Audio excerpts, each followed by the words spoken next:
Our first speakers today, I would like to introduce Kyle Franson, the WRDA president and Oneida County ROD, and Staci Hoffman, the Jefferson County ROD. They are here today to present Register of Deeds versus COVID-19. And I will stop sharing my screen and let Staci take over. Okay. Screen. Awesome. All right, thank you, Staci. And thank you, Kimberly, for that introduction, and thanks to WLAA for having us. It's pretty cool to be a part of this. Unfortunately, virtual is the way we have to go in today's world. So,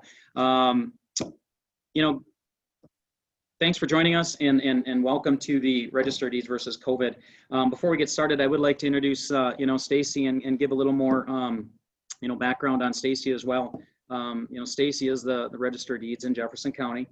She became registered in 2007. She was a WRDA president in 2015 and 2016. And she's been extremely involved in our association. She's been involved in our e-recording council. She's on our legislative committee, our vitals committee. She's been a great asset and a resource for our association, even before she was president. And she continues to be, very positive and forward thinking. And again, I'm thankful that she's here joining me today so she can correct me on any misinformation. So thank you, Staci. As for myself, I became registered in 2013. I am the current president of the Register of Deeds Association. I also been involved. I was part of our condominium committee. I've also been a liaison with the Wisconsin Department of Transportation since 2013. And prior to this, I did have years of experience in the lending industry and in the title industry. So, with regards to our experience, it's good to be involved, and we have good people surrounding us, and thank goodness for that. So, enough about us. And I think we had mentioned, Kimberly, that there is that chat option at the bottom there. I guess if there's any questions that you do have while we're presenting, please use that. And I guess, Kimberly, if you can let us know when those questions come up, we'd be happy to address those as we move forward. Will do. So with regards to this topic, how did we get to it? Probably the easiest thing is, was March 2020. And I think that's the last time our association met was down in Madison at WCCO. And much like you guys as well, a lot of spring conferences happened, and then all of a sudden COVID hit. And it was probably back, like I said, in that time frame in March when registers inboxes literally kind of blew up when this stuff started to come together.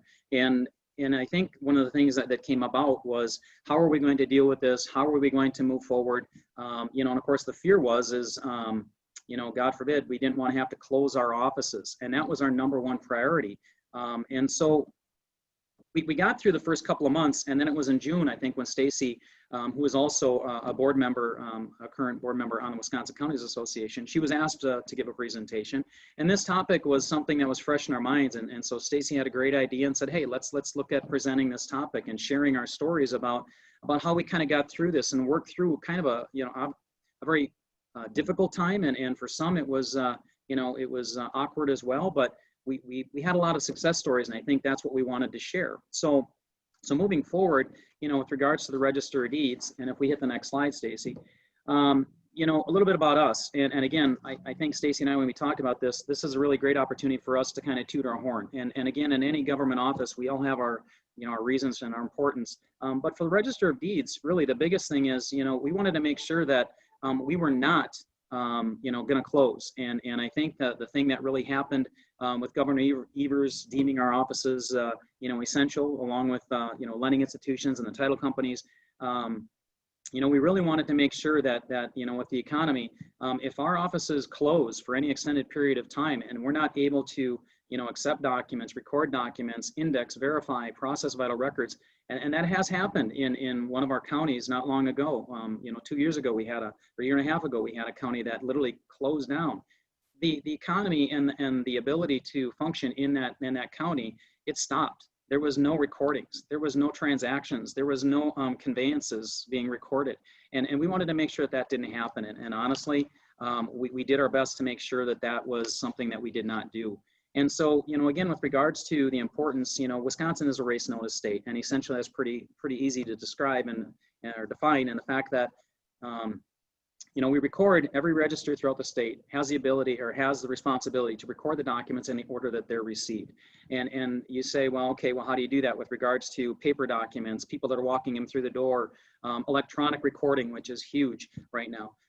We have to do our best in order in keeping those documents in the order that received. And the reason of that is that there's lien priorities and ownership issues that are tied to the race to the courthouse. And so again, the whole idea of us making sure that we didn't close was our #1 priority. And again, I think the ability to remain open, and as we've all seen, especially in the last 4 to 5 months, the number of documents have just increased. We've seen a larger number of documents being recorded. We've seen our transfer fees up. These are all good things. And again, the last thing we wanted to do within our own communities and within the state was to shut down that economy. And I can honestly say, in talking with one of our other vendors, I believe it was over in Detroit, there was a county over there that did close for an extended period of time. I believe it was 4 or 5 weeks. They had over 40,000 documents, 40 to 50,000 documents of electronic documents that were submitted sitting in their queue during that time. So basically all business stopped in that county or in that county in Detroit during that time frame. And again, this is the main thing that we wanted to make sure that we didn't have happen for us. So what did that mean for us? What about all our business partners during the pandemic? From the first day the governor sent down his orders, we received phone calls and emails one after another. And that's all I did all day long, is receive phone calls and try to ease people's fears. So everybody wanted to know is, are we going to be able to record documents in your county, and how are we going to be able to complete these transactions? So what we did is we worked with our staff and our business partners, and we came up with a plan. Because our common goal for all of us are to make sure that we preserve the integrity of the land records, and that we wanted to facilitate the transfer of real estate. So for the title industry, their main concern was, what are you going to do? Are you going to be open? How are we going to be able to do our searches? And they just need to make sure they can do their job. They have all kinds of things that they have to follow statutorily and through federal regulations, as far as the Dodd-Frank Act, that once a transaction starts, it has to be completed on a specific date. Otherwise, they start all over. People could possibly lose their interest rates or the deals that they're getting on selling a home. So what we did is we surveyed our counties, and we wanted to see who was open, and we shared that information right away with our business partners. We want to make sure everybody continue working. I got a phone call from Washington, D.C. I got to tell you, first time it's happened to me. They wanted to know, what are we going to do for recordings? Are we going to ensure that the race notice is met? We had phone calls from attorneys wanting to know, what are we going to do? I need to get this transaction closed by a specific date. Of course, we had the surveyors that are involved, and they had to get their surveys recorded because there was a sale that's pending on that recording. So we worked with a lot of different people that first day and week, and I think we did a good job with working with everyone. So I talked a lot about our real estate side, but we also had our vital records side of our job to do. Everything kept going during the pandemic.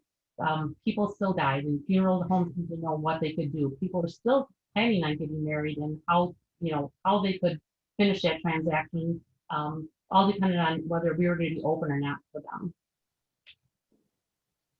So that brought us to our continuity of operations plan.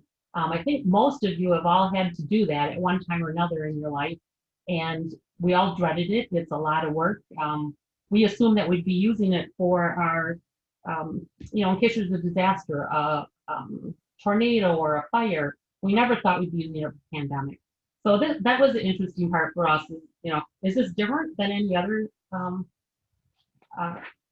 situation? And no, it really isn't. So we kept going, and we decided what we needed to do mostly was communicate with our business partners and our staff. So we need to ease everyone's anxiety and help those people out, help them realize that whatever happens, we're there for them and we're going to help them out. So our staff wanted to know, are they going to be working from home? Are they going to be working have it coming to work?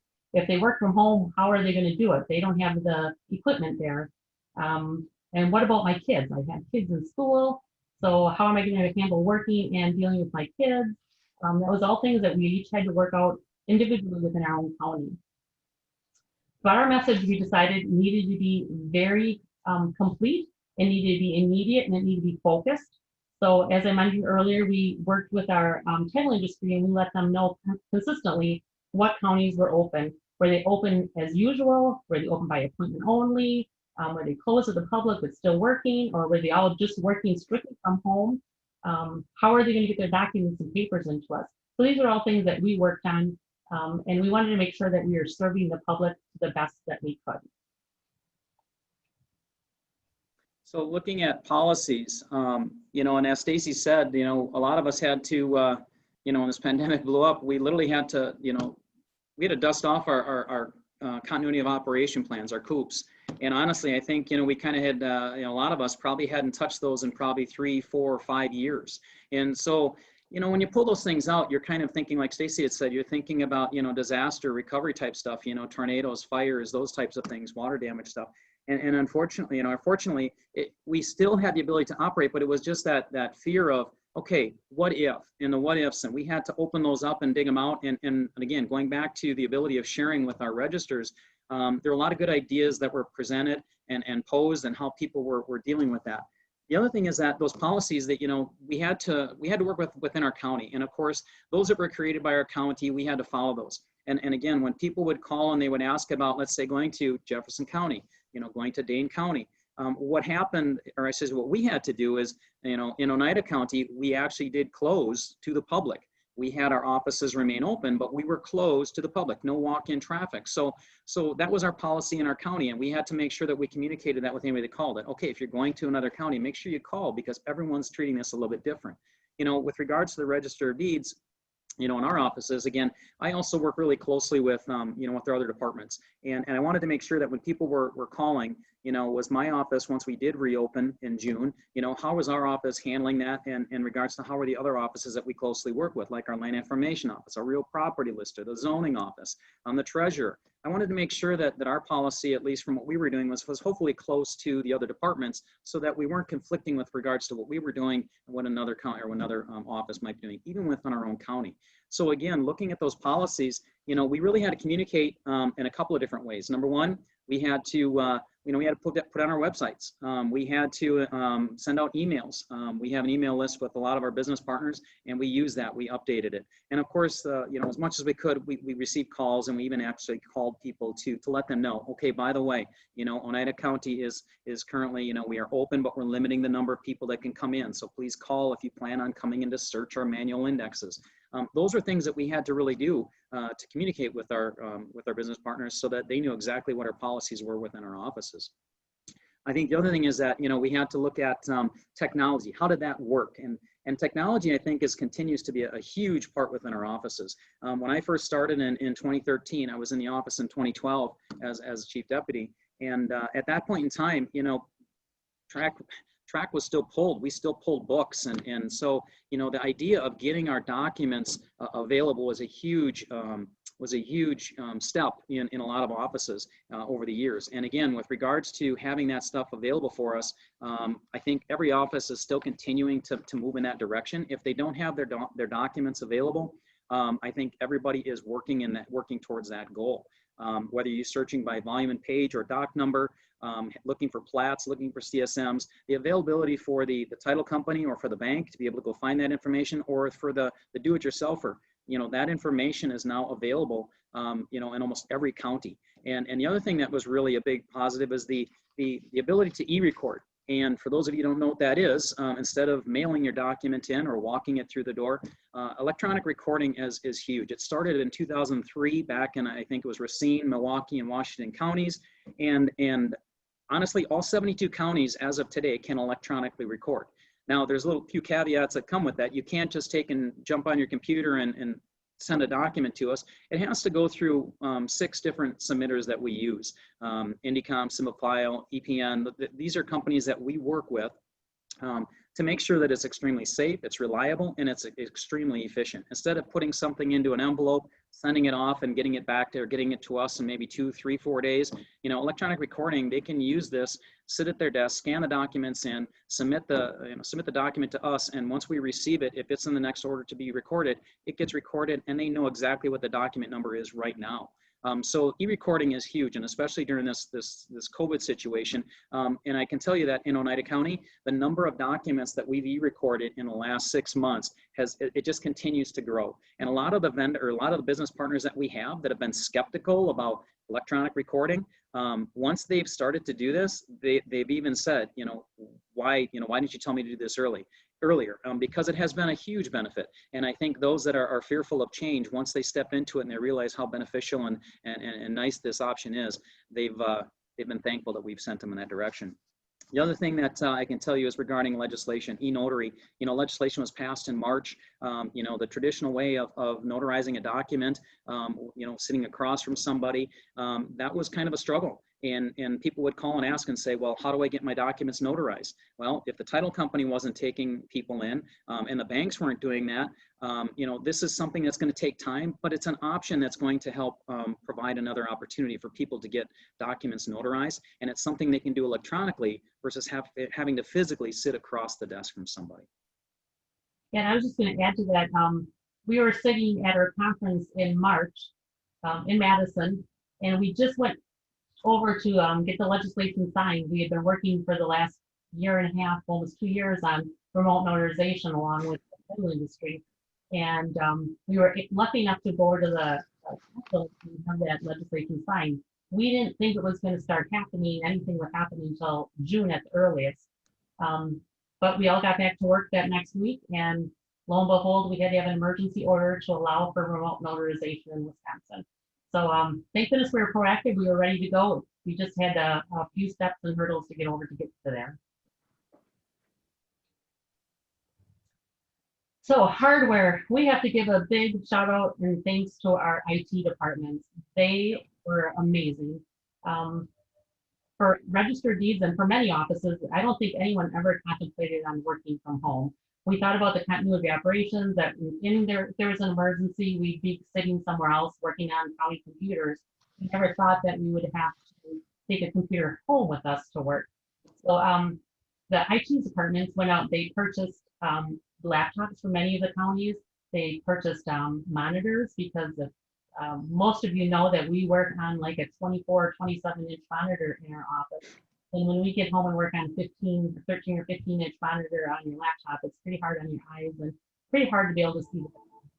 So they had to buy monitors. They had to buy phones because we wanted to be able to answer phones from home. And we got to remember that anything that we use here in the office and we take home is a public record. So whenever possible, do not use your own private laptop, phone, tablet, any of those to do county work, because that is an open record now, and anything on your computer could possibly be viewed by someone else. One of the other things that happened is in my county particularly, we never had a laptop in my office because I'm kind of cheap. I always thought I don't need one. And we had the IT department order us one. That was in May, and I didn't get it until almost September. So we went a long time without one. We couldn't take a laptop home. We had to take our desktops home, which could cause a little bit of problems because we had 2 people working in the office, 2 people working at home. All 3 of my staff members took their desktop home so they could work from there. However, when they had to come back in the office, we didn't want them moving the desktop back and forth. We have some pretty expensive monitors, touchscreen monitors that we didn't want broken, wrecked. So we asked them to leave their stuff at home, and we had, luckily enough, we had one extra computer we could use here at work for the one staff member that would rotate in and out.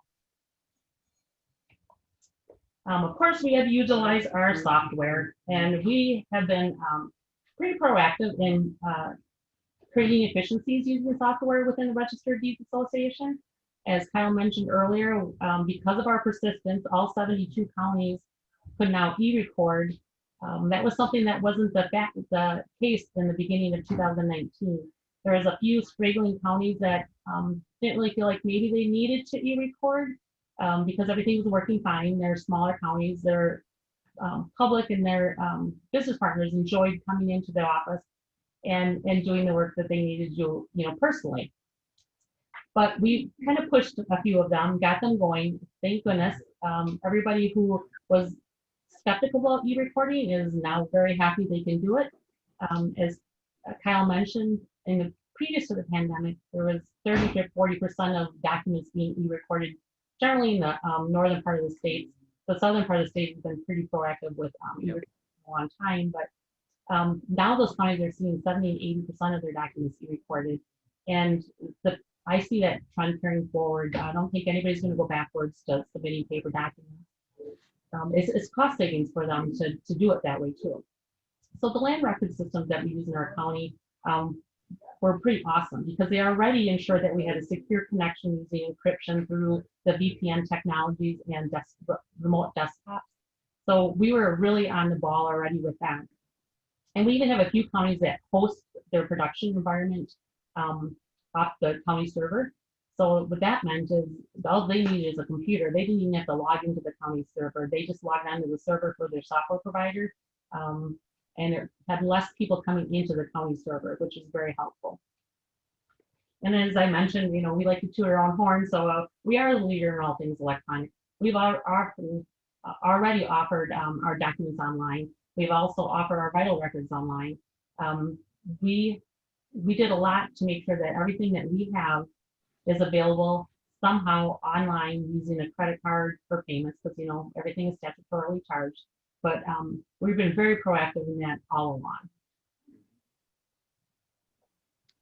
So looking at, I guess, the internet, accessibility, Wi-Fi, hotspots, all this stuff, you know, these are issues that when Staci and I started talking about this, you know, it was interesting. I thought when we were talking about this issue, I was more concerned about, you know, I guess me being in Oneida County, a northern state, and Staci was saying that no, it's just the opposite. I mean, I had my staff, and we were having good luck with accessibility and Wi-Fi, and Staci on the opposite side was saying she's down in Jefferson County, and she's saying that what, 2 of your staff members were having issues with connectivity and being able to access, you know, their VPN network. So, you know, it was funny that being, you know, I'm up in the northern part of the state, and I've had success. I haven't had those kind of issues, but depending upon where you are, I guess we have to remember that, you know, whether it's, you know, county to county or in this case, person to person, everybody has to deal with probably, you know, the benefits or the pitfalls with that technology. And I can tell you that for us, again, we've been really lucky. As Staci mentioned, probably the hardest thing for us was the, you know, at times, just with any technology, you know, I can tell you that there wasn't a day that went by that any of us were working from home that the Wi-Fi cut out, or the, you know, running maybe too many operations at once, and all of a sudden your computer would freeze up and you'd lose some data possibly, or you know, and again, you'd have to log out and log back in. That was something that, again, like Staci said, kudos to our IT department. You know, one of my staff was having some issues. They were getting bounced out, but every couple, you know, probably 30 to 40 minutes. Well, it was a setting that they were able to fix. And so, you know, again, kudos to our IT departments to help us continue to run. I thought it was interesting too. Staci was talking about hotspots. We didn't have to use any of those here, but I have no idea what it is, and I don't even know what to do if somebody gave me one. All I can tell you is that my nephews, I shared this story with Staci as well. You know, just during deer camp, and again, we don't have access out at a deer camp. We don't even have a TV, but yet my nephews sit and they get on their phones and they use a hotspot so that we can watch, you know, football on Sunday night and Monday night during football season, or during hunting season. So again, hotspots are something that I know a lot of counties did purchase so that they can allow this technology to work at home. So again, great technology. Can't tell you how it works. I don't know. I just know that they're out there and technology is there to be used. So, looking at our staff, you know, this is something that I think this is the biggest issue that I think when Staci and I were talking about this, that we had to do with balancing our staff. You know, our roles, the responsibilities, determining who was going to be working from home. You know, some of us are creatures of habit, and what works for one and working in the office and having to, you know, work from home, you know, maybe they were more focused in some cases, but in other cases, maybe there was more distractions. So we really had to do early on, we had to figure out a schedule. We had to figure out how we were going to get those staff to be able to work from home with computers, monitors, desktops, whatever it was. And I think the thing is that I found out in my case that my staff was very efficient. When they worked from home, the volume went up with regards to their indexing and their verifying. And rightfully so. They didn't have the distractions. They didn't have the phone calls. They didn't have the balancing. They didn't have the reporting that they had to do in the offices. We didn't have to process vital records when when customers came in. Those were distractions, and I don't say distractions in a negative way. I'm just saying that when they were at home, they didn't have the phone calls, they didn't have customers coming in, so they were cracking out documents. And literally, I found that when my staff was working from home, they were indexing and verifying almost probably 50% more documents working from home than in the office. Now, with that, we also had to balance the ability of saying, okay, well, you're working from home from that week or for the 2-week period. We had to make sure that when they came back in, every one of them said that they were so happy to come back into the office. Working from home could be a good thing initially, but over time, we're all creatures of habit. We're social individuals, and working with public is something that we all want to do within our offices as well. So getting back in the office was a good thing, but it was also sharing those responsibilities of doing the reporting, taking care of the phones, taking care of the requests over the counter. Those were those distractions that sometimes were taking away from us at home. But again, those are things that balanced out. And I think in all fairness, we had to create those schedules, and it's worked out really well for us in our county. And I believe from experience from the other registers throughout the state, I think that balance is finally coming, full circle. And I think that it's working out. There was some added stress. I think just the unknowns initially, and dealing with, with what am I going to do working at home, and feeling guilty because they are working from home and their peers are at the office working. That was added stress, and I think we had to work through that. And I think we worked through that in a couple of different ways. We also did, Staci mentioned they did some competitions, and the fact that they were doing some back indexing and trying to, compete with each other and looking at their daily totals, and in the sense of that they were really, being competitive and using this as motivation. I think the other thing that we talked about was maybe calling our staff or even using Zoom so that we could get that interaction with our staff as we were in the office. So they didn't feel like they were so far removed and leaving them for 2 weeks at home and not having any conversations or anything with them. I made sure that I was emailing them, if not every day, or calling them, if not every day as well. And that was a big part of it. The other thing that we did have to do was work reports. Our finance and our HR, they required us to have work reports. And so every morning, my staff, I told them, when you're working from home, I want to report in the morning for what you did, starting with which document and then ending, and then after lunch, again, another report. And so I have reports that I submit to my HR and my finance, so that I am accountable for every amount of time that my staff is working from home. So all good things. And again, initially, yes, it wasn't easy initiating it, and there was some hurdles that we had to get over. But again, at the end of the day, it's worked out, and I think this has been a success for most offices. So as Kyle said, we saw a lot of successes. We saw our productivity jump tremendously in Jefferson County alone. The staff was able to back index, which means put more documents online available for you to look up. We back indexed 32,000 documents in the 3 months that our staff was off. It was amazing what we could get done. And just like Kyle said, that's because the people that were working at home weren't taking the phone calls. They weren't being interrupted. They could sit there for 8 hours a day. I don't know how they did them. I wouldn't be able to, but I give them kudos. They were just amazing. And then, of course, in the very beginning, a lot of people weren't coming into the county. So the two of us that were working in-house were able to just crank out back indexing. And like Kyle said, we made it fun. We had goals, and we had little competitions, see who could do more. You had to find a way to make it fun. I know we talked about the e-reporting percentage increase. Not only is it great to see those numbers increase, but it truly is a cost savings to the county. For every document that we return via mail, it costs on average 75 cents.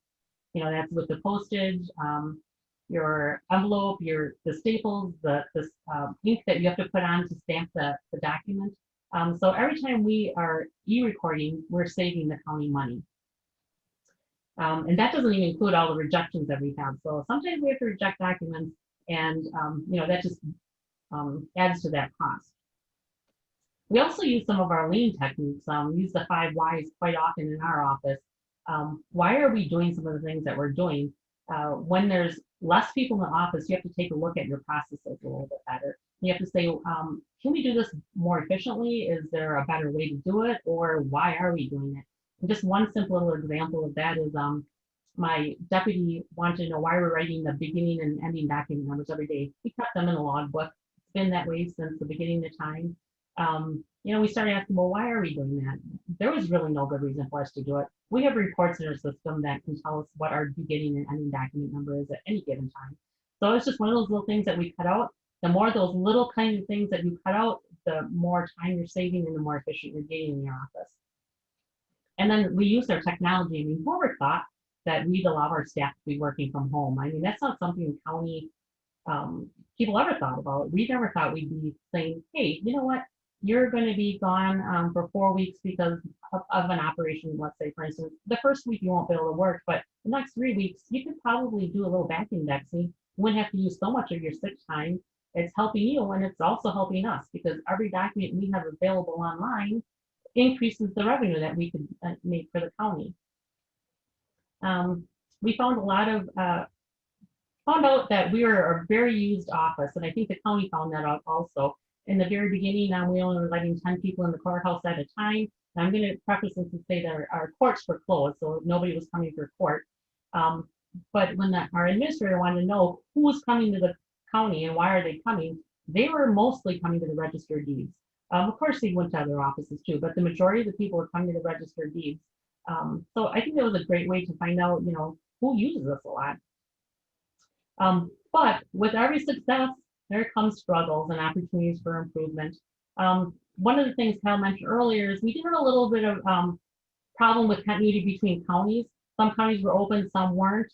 And the problem with that is if my neighboring counties, for instance, were very many of them were closed to the public. So they would be coming to our county to get their vital records. Oh, that's good for our bottom line, but is it really good to have all these people coming to our county from other counties that were higher in COVID counts than us? So that was a little bit thing that we have to work through. We also had to do policies and procedures on the fly, which sometimes those quick ones that you do aren't probably the best policies. You didn't have enough time to think them through.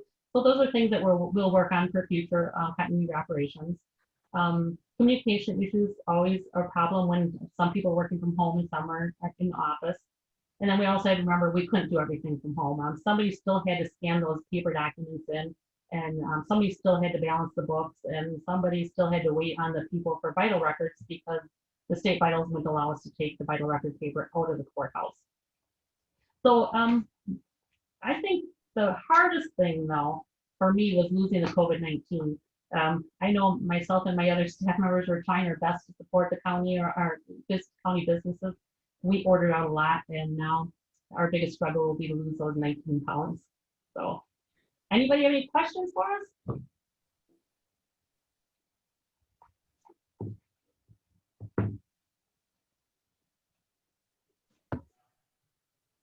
No. So far, the chat has been quiet. So would you say in your experience through this that you got a larger group of people coming for vitals from other counties? Yeah. We experienced that in our area too, with different things being closed. In fact, I think some are still closed in some higher count areas. Do you think that's going to be hurting those counties that are still closed fiscally? I mean, are they going to see a substantial drop in their dollars because of that? Well, they'll definitely see a drop. I don't know if it'll be substantial because if you didn't need it immediately, you could still send in, you know, via mail or go online using a credit card and order it. Some people just wanted it right there in their hands. So I think that increased our counts because I'm in between a bunch of large counties. So, and all of them are close to the public. So for me, it's been great dollar-wise, but I don't think that they will lose a ton of money off of it. Mm-hmm. Okay.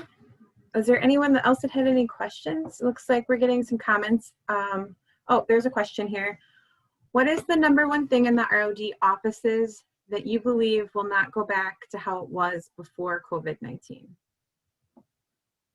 Well, I'm going to say e-recording. That is the #1 thing. I think once they realize how great it was, they're not going to go there. And we hope that they don't, because it does save us a lot of money and a lot of time of documents. Kyle, what do you think? I would agree. I would say that, you know, and Staci is one of those, you know, we talked about e-recording and again, for those that haven't done it, I think it's a fear of stepping into it. And I think a lot of us have been in that boat, me included. But I think, yeah, e-recording is something that I think the trend is going in that direction. Electronic recording, not to say that everybody's going to have to go that route. And we talked about that as an association. I still think we're going to have the ability for, you know, mom and pops that are doing one document, you know, to the kids, whatever, that I think is still going to be there. But the e-recording in general, again, the people that are taking advantage of using that service are really seeing the benefits of it. And again, for us, I can tell you that right now we've seen a big jump in Oneida County because of it. So electronic recording, yeah, it's moving in the direction to where I think we're going to start seeing fewer paper documents, and electronic recording is going to be the norm. I think that's a trend. That's where it's going right now. The other thing I think what's going to happen is we're going to see more staff working from home, have the ability to rotate staff in and out, and you know, to help us out and possibly help them out if they need be. So I think that's pretty cool. I would have never thought we'd be working from home. So. Well, I think and I would agree, and I would think that, you know, I think Staci had mentioned it. I don't think any of us literally thought that we'd have the ability to work from home, you know, in our situations. We just thought, you know what, it's just that we got to come in, the work is here.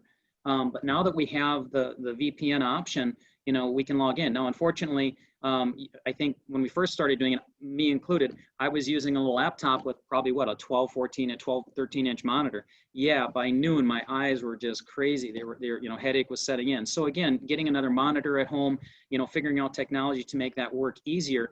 Those are solutions that I think everybody has that ability. So, you know, working from home, again, I can see that trend in certain situations, you know, due to weather, whatever. It's, you know, those are things that, again, it's opened up some doors and some windows, I guess, if you want to call it that. That opportunity is there. And I think that more and more counties are looking at those opportunities, not just in our offices, but countywide. And I think that could be another trend that is going to continue. Great. Thank you, guys. It looks like we're just about at our time. Is there any other questions, or we can wrap this presentation up? I see nothing else. Did you guys have anything else? We don't. Thank you for giving us this opportunity, because we are great business partners, and we need to work together as much as we can. So we appreciate it. Thanks for having us. Thank you very much.